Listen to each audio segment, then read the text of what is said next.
வணக்கம். ஆதித்ய கரிகாலர் இருந்துட்டு மலையமான் மிலாடு உடையாரை பார்த்து, தாத்தா இன்னும் எதற்காக மர்மமாகவே பேசிக் கொண்டிருக்கிறீர்கள்? விட்டு சொல்லுங்கள். பழுவேட்டையர்கள் என்னதான் விரும்புகிறார்கள்? ஊர் ஊராக சென்று அவர்கள் கூட்டம் போடுவதின் நோக்கம் என்ன? மதுராந்தக தேவரை வைத்து கொண்டு என்ன செய்ய பார்க்கிறார்கள் என்று ஆதித்ய கரிகாலர் கேட்டார். வேறு ஒன்றும் இல்லை. உனக்கும் உன் தம்பிக்கும் ராஜ்ய உரிமை இல்லை என்று செய்துவிட்டு மதுராந்தகரை சோழ நாட்டின் சிம்மாசனத்தில் ஏற்ற எண்ணியிருக்கிறார்கள். அதற்கு உன் தந்தையின் சம்மதத்தை பெறுவதற்காகவே அவரை தஞ்சை கோட்டையில் சிறையில் வைத்திருப்பது போல் வைத்திருக்கிறார்கள் என்றார் மிலாடுடையார். அறிவைப் போலவே ஆற்றலும் ஆற்றலைப் போல அனுபவமும் பெற்று முதிர்ச்சி அடைந்திருந்த திருக்கோவலூர் மலையமான் அரசர் கடைசியாக கூறிய வார்த்தைகளை கேட்டு ஆதித்ய கரிகாலன் மூர்ச்சை அடைந்து விழுந்து விடவில்லைதான். ஆயினும் சிறிது நேரம் செயலிழந்து ஸ்தம்பித்து நின்றுவிட்டார். பார்த்திபேந்திரனும் வாயடைத்து போய் மௌனமாகி நின்றார். கடலும் ஓசை அடங்கி விட்டதாக தோன்றியது. வியப்புக்கு இடம் கொடுத்து விட்டதற்காக வெட்கப்பட்ட ஆதித்ய கரிகாலன் சட்டென்று பாட்டனார் முகத்தை நிமிர்ந்து நோக்கி, தாத்தா, இப்படியெல்லாம் நாடு நகரங்களில் சிலர் பேசி வருவதாக என் காதிலும் விழுந்தது. அது வெறும் பொய் வதந்தி என்று எண்ணியிருந்தேன். நீங்கள் இவ்வளவு நிச்சயமாக சொல்கிறீர்களே, தெரிந்து கொண்டுதான் சொல்கிறீர்களா? இப்படியும் நடக்கக்கூடுமா என்றார். ஏன் நடக்க முடியாது? உன் பாட்டனாருக்கு முன்னால் உன் பெரிய பாட்டனார் கந்தராதித்ய தேவர்தானே சோழ நாட்டை ஆண்டார். அவருடைய குமாரனுக்கு உங்களை காட்டிலும் அதிக உரிமை இந்த ராஜ்யத்தில் உண்டல்லவா என்றார் மலையமான் மிலாடுடையார். இல்லவே இல்லை. அந்த முழு அசடன் 4 வார்த்தை பேச தெரியாதவர், கையில் வாள் எடுத்து அறியாதவர், பெண்ணாய் பிறக்க தவறி ஆணாக பிறந்தவர். அவருக்கு இந்த ராஜ்ய உரிமையா? பால்மனம் மாறாத 12ஆம் வயதில் போர்க்களம் புகுந்தவர், வீரபாண்டியன் தலை கொண்ட சிங்கம், தோல்வி என்பதே அறியாத வீராதி வீரர் ஆதித்ய கரிகாலருக்கு உரிமையா? ஐயா மிலாடுடையாரே, வயதாகி விட்டபடியால் தங்களுடைய அறிவு கூட மழுங்கிவிட்டதா என்று சீறினார் பார்த்திபேந்திரன். அவரை கரிகாலன் அடக்கிவிட்டு, தாத்தா, எனக்கு இந்த ராஜ்யம் ஒரு பொருட்டல்ல. வேண்டுமானால் என் கைவாளின் உதவி கொண்டு இதை போன்று 10 ராஜ்யத்தை ஸ்தாபித்துக் கொள்வேன். ஆனால் இதில் நியாயம் எப்படி?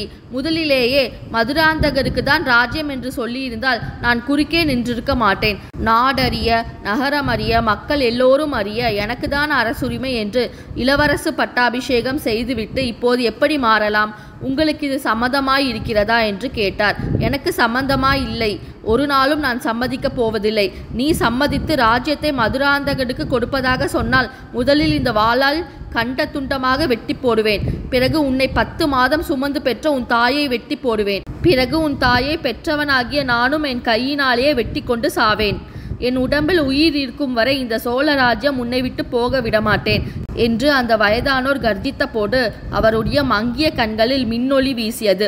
உணர்ச்சி ஆவேசத்தில் தளர்ந்து போயிருந்த அவர் உடம்பெல்லாம் நடுங்கியது. பார்த்திபேந்திரன், அப்படி சொல்லுங்கள் தாத்தா, அப்படி சொல்லுங்கள் என்று கூவிக்கொண்டு ஓடி வந்து மலையமானை தழுவிக்கொண்டார். அவருடைய கண்களில் கண்ணீர் பெருகிற்று.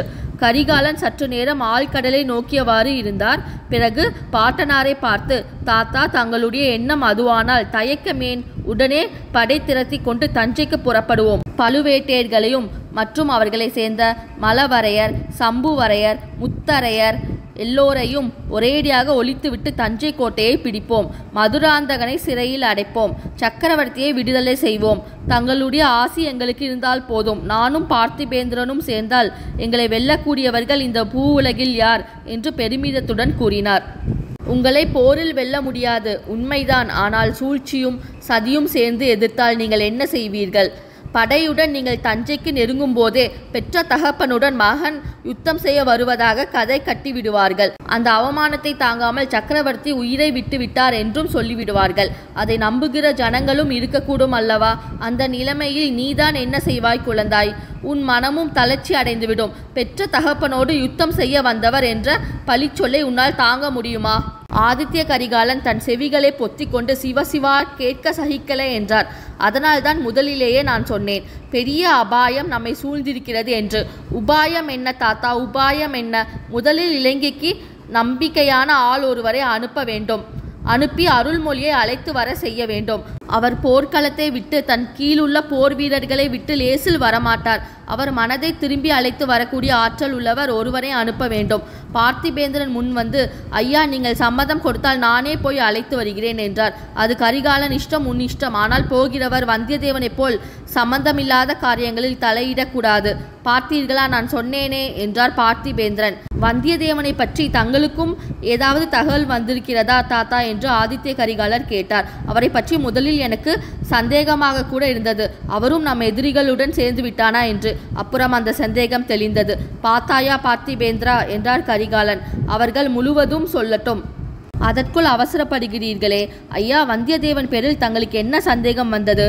சம்புவரையர் மாளிகையில் கூட்டம் நடந்த அன்று அவரும் அங்கிருந்தார் என்று அறிந்தேன். ஆனால் சதியில் அவருக்கு சம்பந்தம் இல்லை என்று பிறகு தெரிந்து கொண்டேன். தாத்தா, இதெல்லாம் தங்களுக்கு எப்படி தெரிந்தது? கடம்பூர் மாளிகை விருந்துக்கு எனக்கு அழைப்பு வரவில்லை. அதிலேயே கொஞ்சம் சந்தேகம் உண்டாயிற்று. பிறகு அங்கு வந்துவிட்டு திரும்பி ஊருக்கு சென்ற குன்றத்தூர் கிழாரை வழியில் சிறைப்பிடித்து என் மலைக்கோட்டை சிறைக்கு கொண்டு போனேன். அவரிடமிருந்து அங்கு நடந்தவைகளை எல்லாம் தெரிந்து கொண்டேன். வந்தியத்தேவன் சம்புவரையர் மகன் கந்தன்மாறனின் சிநேகிதனாம். ஆமாம், நம்முடைய சைனத்திலே இருவரும் இருந்தவர்கள் தானே. வடபெண்ணை கரையில் இருவரும் காவல் புரிந்தார்கள். அதிலிருந்து அவர்களுக்கு சிநேகிதம் ஏற்பட்டிருந்தது எனக்கு தெரியும். எப்படியோ வந்தியத்தேவன் அன்றைக்கு அம்மாளிகையில் இருந்தார். அவர் சதியில் சம்பந்தப்பட்டானா இல்லையா என்பதை தெரிந்து கொள்ள முடியாமல் இருந்தது. பிறகு அதற்கு ஒரு வழி கிடைத்தது.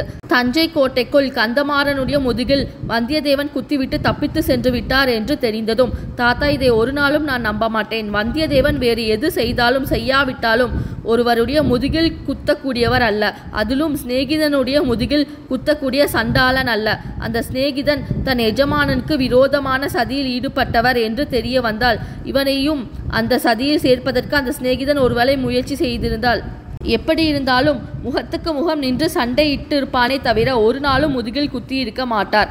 உன் சிநேகிதனிடம் உனக்குள்ள நம்பிக்கையை வியக்கிறேன். தம்பி, உண்மை எப்படியோ இருக்கட்டும். கந்தமாறனுடைய முதுகில் குத்தியதாக வந்தியத்தேவன் பேரில் பழுவேட்டையர்கள் குற்றம் சுமத்தி அவரை வேட்டையாடி வருகிறார்கள். இவ்வளவுதான் எனக்கு தெரியும். ஆகையால் வந்தியத்தேவனுக்கும் கந்தமாறனுக்கும் ஏதோ ஒரு விதத்தில் சண்டை வந்திருக்க வேண்டும். இதிலிருந்து அவர் உனக்கு எதிரான சதியில் சேர்ந்திருக்கவில்லை என்று நிச்சயமாகிறது அல்லவா? அதற்கு இவ்வளவு தூரம் சாட்சியம் வேண்டியதில்லை. வந்தியத்தேவன் நம் விரோதிகளுடன் சேருவது என்றால் அப்போது இந்த பூமியே தலைகீழாகிவிடும். அலைக்கடல் வறண்டுவிடும். வானம் இடிந்து விழும். சூரியன் ராத்திரியில் உதிப்பார். சோழர் குலம் சர்வநாசத்தை அடையும் என்று ஆதித்ய கரிகாலன் பரபரப்போடு கூறினார். இளவரசர் சொல்வதை நானும் ஒத்துக்கொள்வேன். வந்தியத்தேவன் ஒரு நாளும் நமக்கு துரோகம் செய்து எதிரிகளுடன் சேரமாட்டார். அவரிடம் நான் சொல்லும் குற்றம் ஒன்றே ஒன்றுதான். அழகான பெண் முகத்தை கண்டால் வந்தியத்தேவன் தலை கிறுகிறுத்து விடுவார். அவருடைய மதி மயங்கிவிடும். இதை கேட்ட ஆதித்ய கரிகாலன் புன்னகை புரிந்தார். அது தெரிந்திருந்தபடியால் தான் சக்கரவர்த்தியிடம் ஓலை கொடுத்து விட்டு இளைய பிராட்டியிடம் போகும்படி அவரை அனுப்பினேன். இளவரசியை ஒரு தடவை அவர் பார்த்து விட்டால் அப்புறம் தப்புவது ஏது? அவளுக்கு அடிமையாக இருக்க வேண்டியதுதான் என்றார். உடனே மலையமான் மிலாடுடையார், ஓஹோ, அப்படியா? வந்தியத்தேவனுக்கு சொல்லி அனுப்பி இருக்கிறாயா? எனக்கு தெரியாமல் போயிற்றே. தஞ்சாவூரை விட்டு கிளம்பிய பிறகு வந்தியத்தேவனிடமிருந்து ஏதாவது செய்தி வந்ததா அல்லது இளைய பிராட்டியிடமிருந்து செய்தி வந்ததா என்றார். ஒவ்வொரு வினாதியும் எதிர்பார்த்து கொண்டிருக்கிறேன். இதுவரை ஒன்றும் வரவில்லை. அருள்மொழிவிடம் வந்த பிறகு உன் சகோதரியும் இங்கே வந்துவிட வேண்டியதுதான். அப்புறம் நமக்கு ஒரு கவலையும் இல்லை. இளைய பிராட்டியிடம் எல்லா யோசனையையும் விட்டுவிட்டு அவள் சொல்கிறபடி நாம் கேட்டு நடந்து வந்தால் போதும். தாத்தா, இந்த விஷயத்தில் வந்தியத்தேவனை காட்டிலும் தாங்கள் மோசமாக இருக்கிறீர்கள். ஆம் கரிகாலா, உன் சகோதரி 2 வயது குழந்தையாக இருந்த போதே கொடுங்கோலை கையில் பிடித்து விட்டாள். என்னையும் உன் பாட்டியையும் தாய் தகப்பனையும் தன் இஷ்டப்படி ஆட்டி வந்தாள். இப்போதும் என் வரையில் அப்படிதான். அவள் வைத்ததே சட்டம். கரிகாலா, உன் சகோதரியை பற்றி சொன்னால் உனக்கு அது குறைவு என்று நினைக்காதே. உனக்கு அது பெருமையே தவிர வேறில்லை. இளைய பிராட்டி குந்தவையை போன்ற அறிவு செல்வத்தை படைத்தவர் ஆண்களிலோ பெண்களிலோ இதுவரை பிறந்ததில்லை. நமது முதல் மந்திரி அனிருத்த பிரம்மராயர் எப்படிப்பட்டவர் என்பது உனக்கு தெரியும் அல்லவா? அவரே இளைய பிராட்டியிடம் யோசனை கேட்பார் என்றார். வேறு என்ன சொல்ல வேண்டும் என்று மிலாடுடையார் ஒரே பரவசமாக பேசினார். வந்தியத்தேவனிடம் சந்தேகம் கொண்ட பார்த்திபேந்திரன், அதெல்லாம் சரிதான், யார் இல்லை என்றார்கள். ஆனால் ஒருவேளை வந்தியத்தேவன் இளைய பிராட்டியை பார்ப்பதற்கு முன்னால் வேறு ஒரு பெண்முகத்தை பார்த்து மயங்கியிருந்தால் என்ன செய்வது? உதாரணமாக அந்த பழுவூர் இளையராணி என்கிற மோகினியை பார்த்திருந்தால் என்றார். கடைசி வார்த்தைகளை அவர் சற்று தாழ்ந்த குரலில் கூறியபடியால் கிழவரின் காதில் அது விழவில்லை. ஆனால் ஆதித்ய கரிகாலனின் காதில் விழுந்தது. அவர் சட்டென்று திரும்பி கண்களில் தீப்பொறி பறக்க பார்த்திபேந்திரனை பார்த்தார். அந்த பார்வை பல்லவ வீரனை கதிகலங்க செய்துவிட்டது. மலையமான் பாறையிலிருந்து எழுந்து நின்று, பார்த்திபேந்திரா, நீ நாளைக்கே இலங்கைக்கு புறப்படுகிறாய் அல்லவா? வாலிபர்களாகிய உங்களுக்கு பேசுவதற்கு எவ்வளவோ இருக்கும். நான் கிழவன். மெல்ல மெல்ல அரண்மனைக்கு போய் சேர்கிறேன். நீங்கள் பேச வேண்டியதை பேசிவிட்டு சாவகாசமாக வந்து சேருங்கள் என்றார். அவர் சற்று தூரம் சென்ற பிறகு பார்த்திபேந்திரன் ஆதித்ய கரிகாலரை பார்த்து, அரசே, என் தலைவா, தங்கள் மனதில் ஏதோ ஒரு சங்கடம் குடிக்கொண்டிருக்கிறது. அது பழுவூர் இளையராணி சம்மதமானது என்பதை நான் அறிவேன். பெரிய பழுவேட்டரின் கல்யாணத்தை பற்றியோ பழுவூர் இளையராணியை பற்றியோ பேச்சு வரும்போதெல்லாம் தங்கள் தோற்றமே மாறிவிடுகிறது. தங்கள் கண்கள் சிவந்து அனலை கக்குகின்றன.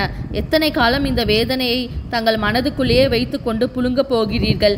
என்னை தங்கள் உயிருக்கு உயிரான சிநேகிதன் என்று 1000 தடவைக்கு மேல் கூறியிருக்கிறீர்கள். அப்படிப்பட்ட சிநேகிதனிடம் தங்கள் உள்ளத்தை திரண்டு காட்டக்கூடாதா? வேதனை என்ன என்பதை எனக்கு சொல்லக்கூடாதா? பரிகாரம் ஏதாவது கண்டுபிடித்து சொல்ல எனக்கு ஒரு சந்தர்ப்பம் அளிக்கக்கூடாதா? தாங்கள் மனதுக்குள்ளே வேதனை பட்டு புழுங்குவதை பார்த்து கொண்டு எத்தனை நாள் தான் சும்மா இருக்க முடியும் என்று அடங்கா ஆர்வத்தோடு கூறினார். ஆதித்ய கரிகாலன் ஒரு நெடிய பெருமூச்சு விட்டு, நண்பா, என் மனத வேதனை என்றும் தீராத வேதனை. அதற்கு பரிகாரமே கிடையாது. ஆயினும் உன்னிடம் சொல்லக்கூடாது என்பதில்லை. இன்றிரவு சொல்கிறேன். இப்போது கிழவருடன் அரண்மனைக்கு போய் சேர்வோம். அவரை தனியாக அனுப்புவது உசிதமில்லை என்று கூறி பாறையிலிருந்து எழுந்தார். இந்த சேனல் பிடிச்சிருந்தா லைக் பண்ணுங்கள், ஷேர் பண்ணுங்கள், சப்ஸ்கிரைப் பண்ணுங்கள். அடுத்து என்ன நடந்தது என்பதை பற்றி அடுத்த வீடியோவில் பார்ப்போம். ஒவ்வொரு வாரமும் பொன்னியின் செல்வன் கதை நம் சேனலில் போடப்படும். அனைவரும் பார்க்கும்படி கேட்டுக்கொள்கிறேன். நன்றி.